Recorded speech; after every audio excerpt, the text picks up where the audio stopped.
Chapter 12 of The Ball and the Cross. The Ball and the Cross by G.K. Chesterton. Chapter 12. The Desert Island.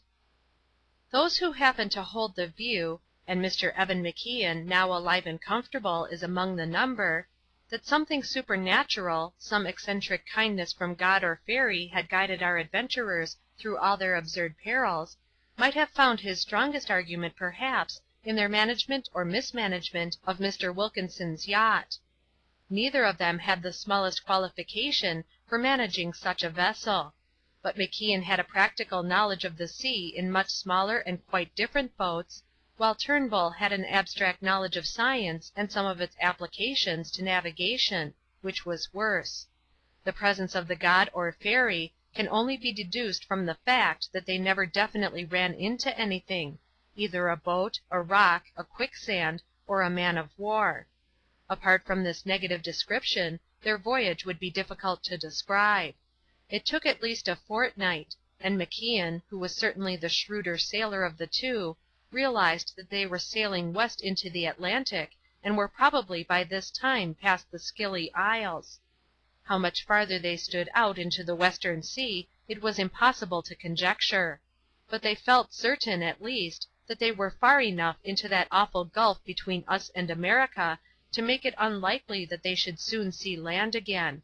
It was therefore with legitimate excitement that one rainy morning after daybreak they saw that distinct shape of a solitary island standing up against the encircling strip of silver which ran round the skyline and separated the grey and green of the billows from the grey and mauve of the morning clouds.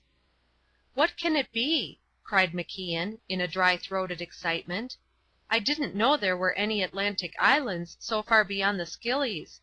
Good Lord, it can't be Madeira yet." "I thought you were fond of legends and lies and fables," said Turnbull grimly.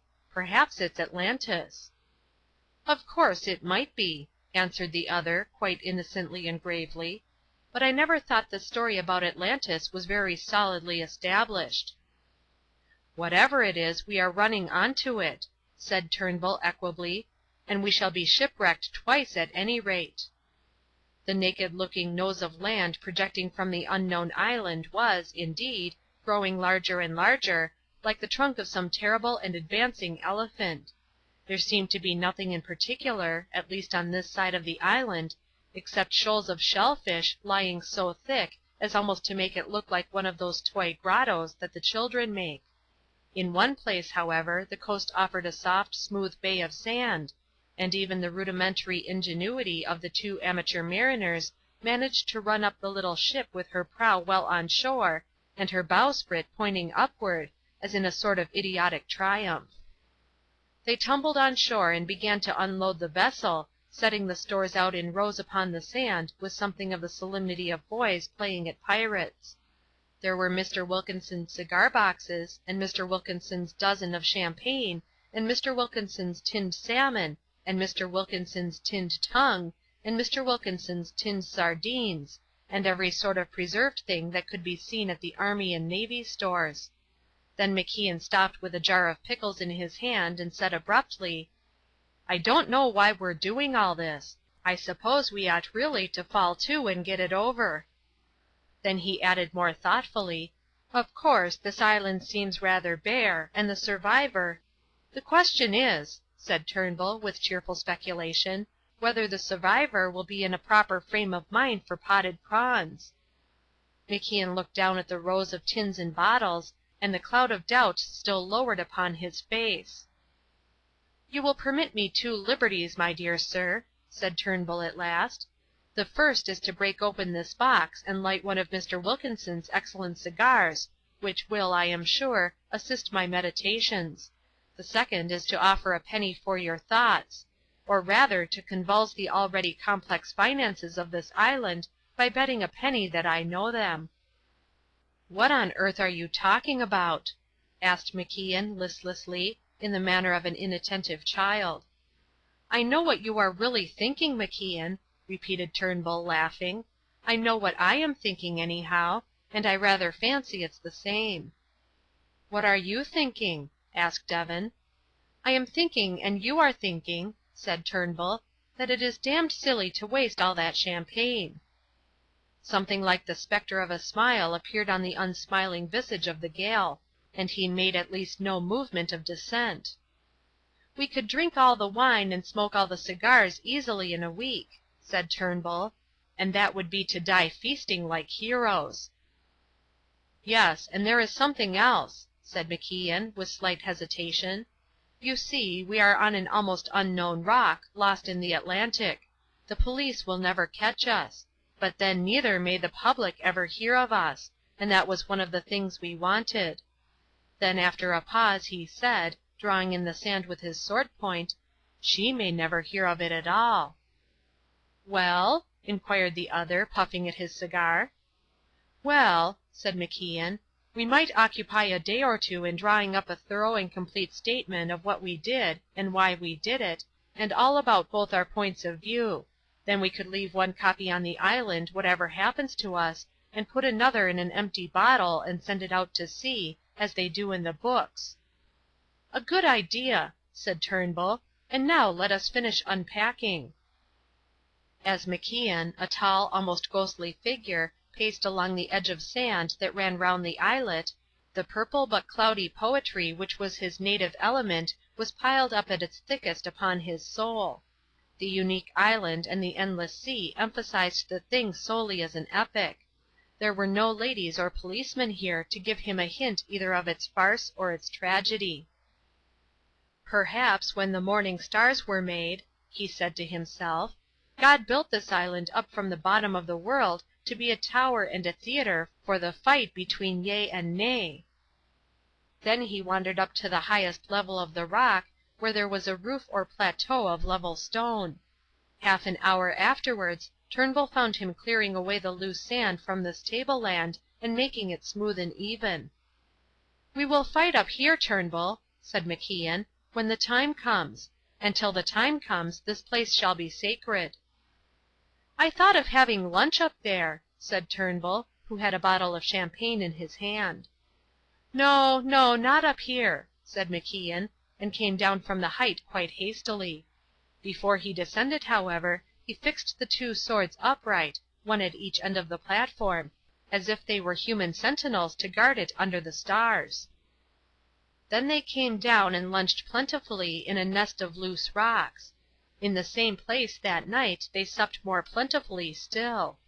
The smoke of Mr. Wilkinson's cigars went up ceaseless and strong-smelling, like a pagan sacrifice. The golden glories of Mr. Wilkinson's champagne rose to their heads and poured out of them in fancies and philosophies. And occasionally they would look up at the starlight and the rock and see the space guarded by the two cross-hilted swords, which looked like two black crosses at either end of a grave. In this primitive and Homeric truce the week passed by. It consisted almost entirely of eating, drinking, smoking, talking, and occasionally singing. They wrote their records and cast loose their bottle. They never ascended to the ominous plateau, they had never stood there save for that single embarrassed minute when they had had no time to take stock of the seascape or the shape of the land. They did not even explore the island, for MacIan was partly concerned in prayer and Turnbull entirely concerned with tobacco. And both these forms of inspiration can be enjoyed by the secluded and even the sedentary. It was on a golden afternoon, the sun sinking over the sea, rayed like the very head of Apollo, when Turnbull tossed off the last half pint from the emptied Wilkinsonian bottle, hurled the bottle into the sea with objectless energy, and went up to where his sword stood waiting for him on the hill. MacIan was already standing heavily by his, with bent head and eyes reading the ground. He had not even troubled to throw a glance round the island or the horizon. But Turnbull, being of a more active and bird-like type of mind, did throw a glance round the scene. The consequence of which was that he nearly fell off the rock. On three sides of this shelly and sandy islet the sea stretched blue and infinite without a speck of land or sail, the same as Turnbull had first seen it, except that the tide being out it showed a few yards more of slanting sand under the roots of the rocks. But on the fourth side the island exhibited a more extraordinary feature. In fact, it exhibited the extraordinary feature of not being an island at all. A long, curving neck of sand, as smooth and wet as the neck of the sea serpent, ran out into the sea and joined their rock to a line of low, billowing, and glistening sand hills, which the sinking sea had just bared to the sun. Whether they were firm sand or quicksand it was difficult to guess, but there was at least no doubt that they lay on the edge of some larger land, for colorless hills appeared faintly behind them and no sea could be seen beyond. "Sakes alive!" cried Turnbull, with rolling eyes. "This ain't an island in the Atlantic. We've butted the bally continent of America." MacIan turned his head, and his face, already pale, grew a shade paler. He was by this time walking in a world of omens and hieroglyphics, and he could not read anything but what was baffling or menacing in this brown gigantic arm of the earth stretched out into the sea to seize him. "MacIan," said Turnbull, in his temperate way, "whatever our eternal interrupted tete-a-tetes have taught us or not taught us, at least we need not fear the charge of fear. If it is essential to your emotions, I will cheerfully finish the fight here and now, but I must confess that if you kill me here, I shall die with my curiosity highly excited and unsatisfied upon a minor point of geography." "I do not want to stop now," said the other in his elephantine simplicity, "but we must stop for a moment because it is a sign, perhaps it is a miracle. We must see what is at the end of the road of sand. It may be a bridge built across the gulf by God." "So long as you gratify my query," said Turnbull, laughing and letting back his blade into the sheath, "I do not care for what reason you choose to stop."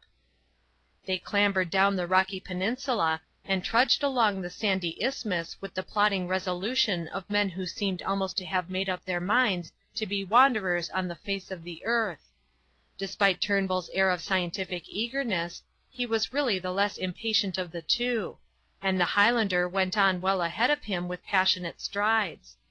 By the time they had walked for about half an hour in the ups and downs of those dreary sands, the distance between the two had lengthened, and MacIan was only a tall figure silhouetted for an instant upon the crest of some sand dune, and then disappearing behind it.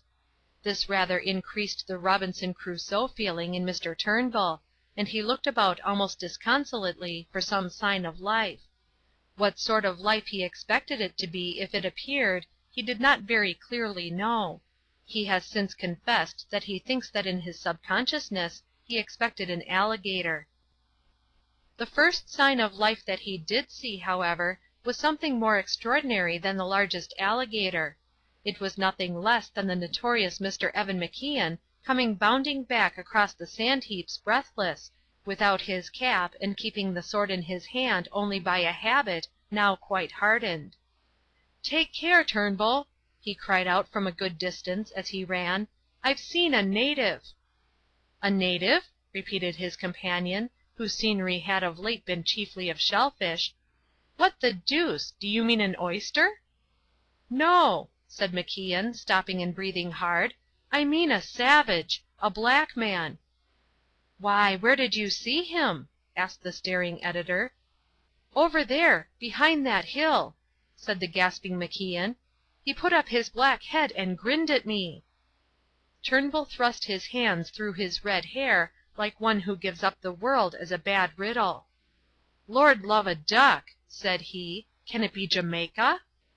Then glancing at his companion with a small frown, as of one slightly suspicious, he said, "I say, don't think me rude, but you're a visionary kind of fellow, and then we drank a great deal.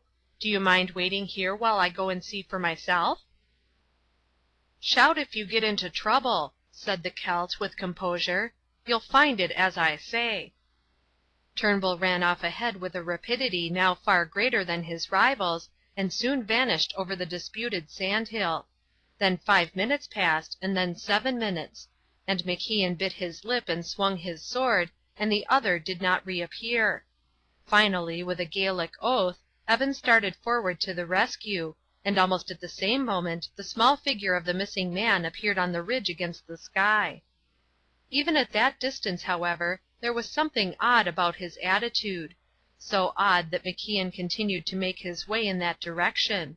It looked as if he were wounded, or, still more, as if he were ill. He wavered as he came down the slope and seemed flinging himself into peculiar postures. But it was only when he came within 3 feet of MacIan's face that that observer of mankind fully realized that Mr. James Turnbull was roaring with laughter.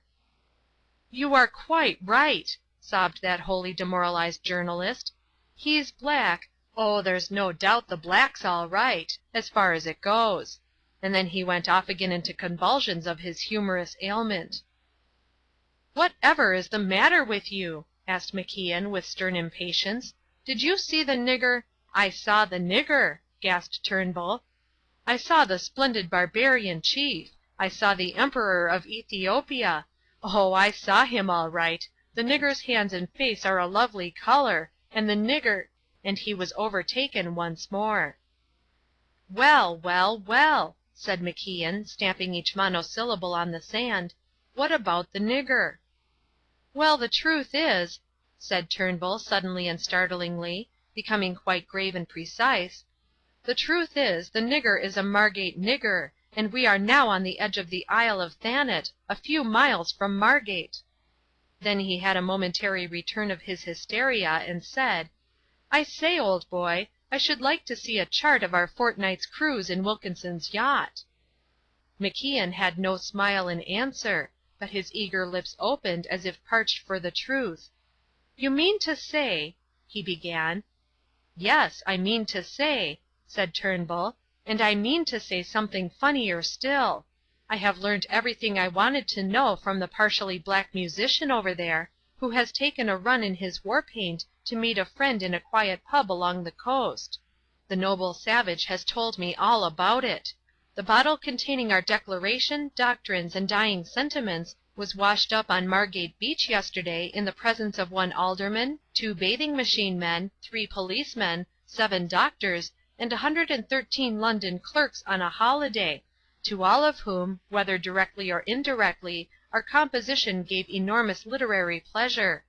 Buck up, old man, this story of ours is a switchback. I have begun to understand the pulse and the time of it. Now we are up in a cathedral, and then we are down in a theatre, where they only play farces. Come, I am quite reconciled. Let us enjoy the farce." But MacIan said nothing, and an instant afterwards Turnbull himself called out in an entirely changed voice, "Oh, this is damnable! This is not to be borne!" MacIan followed his eye along the sandhills. He saw what looked like the momentary and waving figure of the nigger minstrel, and then he saw a heavy running policeman take the turn of the sandhill with the smooth solemnity of a railway train. Chapter 13.